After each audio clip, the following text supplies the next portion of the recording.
As a teacher, Dr. Radhakrishnan was very popular. His students looked upon him as a philosopher and guide.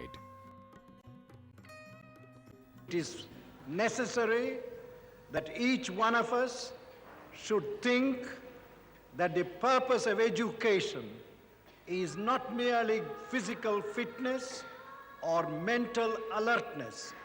It is the growth in spiritual sensitivity.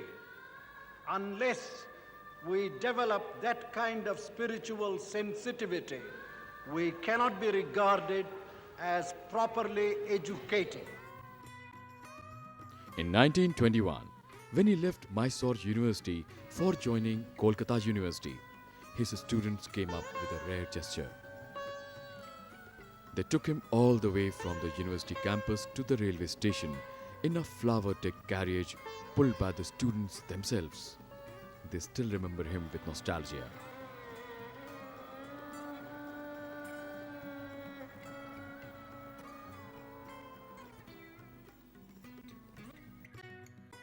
Radhakrishnan believed that the right education could solve many ills of the society. He wanted to improve the quality of education and build up a strong relationship between the teacher and the student.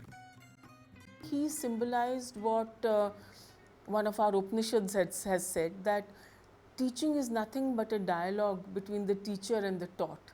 The rest is all on the frills. Children must be taught the history of the different nations where they will perceive their uniqueness. They must be taught, even when they are young, the elements of modern science and technology. They must be given glimpses into world literature so that their own minds are sharpened and feelings refined.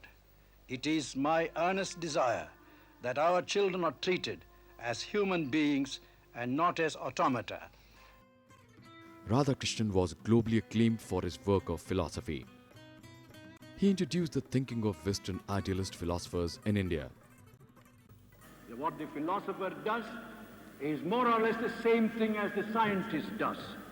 One of the scientific metaphysicians of the West, Alexander, said he was propounding an empirical metaphysics.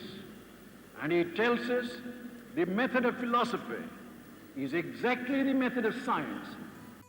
He mastered the classics of Hindu philosophy like Upanishads, Bhagavad Gita, Brahma Sutra, and commentaries on Sankara, Ramanuj, and Madhav. Our scriptures have said, Uttama Sahajavastha, Dvitiya Dhyana Dharana, Tritiya Pratima Puja, Homa Yatra Chaturdhika. Sahaja Avastha. Live always soaked in the nature of God. Do not have one instant of your life separated from God.